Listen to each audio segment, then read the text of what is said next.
Hi, welcome to the Gamesplainer. I'm Jeff the Gamesplainer, and today I'm gamesplaining Firenze. So it's been a year since I did my original Gamesplanation for Firenze. What do I think of it? Do I still like it? Have I even played it? I'm glad you asked.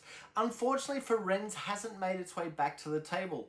Not because it's not a good game, just I forget that I own it. Like, I've got to be honest with these year-on Gamesplanation things that I'm doing. I assumed that I would be playing a whole bunch more than I am. I'm currently at 280-ish games played throughout the year. Usually, at the end of the year, I'm a little bit over 600 games played throughout the year. So at the moment, I'm thinking I'll be lucky to hit 300 by the end of the year, which means I've played half the number of games I would normally play. If I was playing the 600, there's a really high likelihood that Firenze would make it back to the table. It's a good game. I really appreciate it for what it is.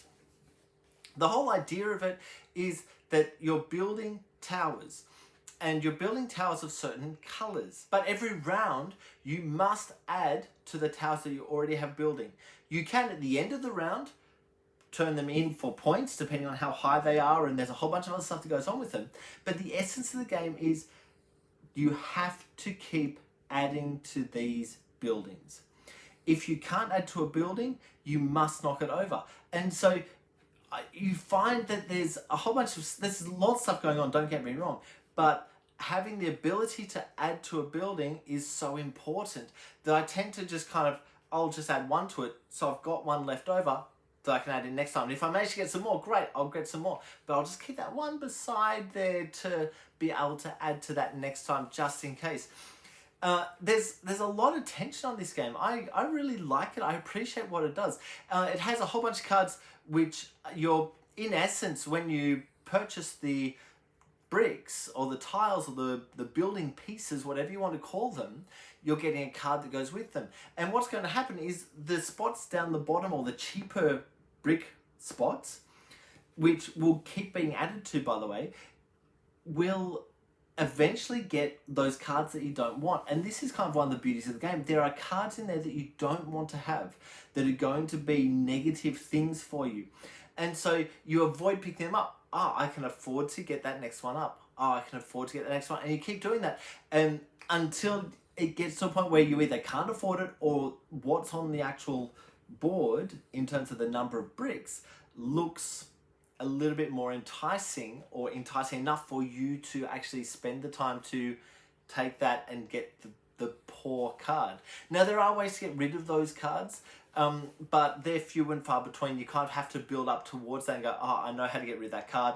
I can take that now. Oh, look, I got rid of the card.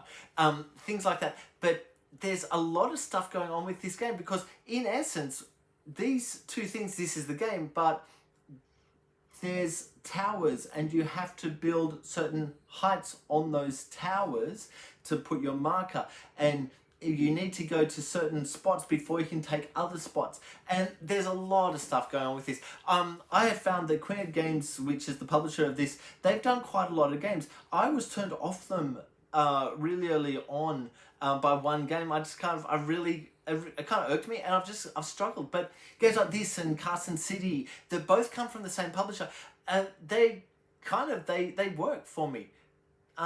Yeah, I like them. I hope that their games are similar, are playable. There's a weight to their games. Don't misunderstand me. There's a definite weight they like to go more on the heavy side, but sometimes they go not too heavy, but they go on the heavy side with a few too many rules that don't quite gel for my personal tastes.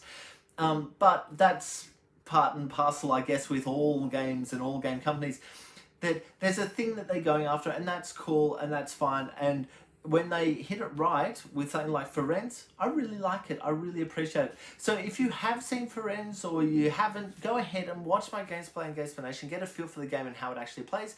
If you have any comments or suggestions, please write them below.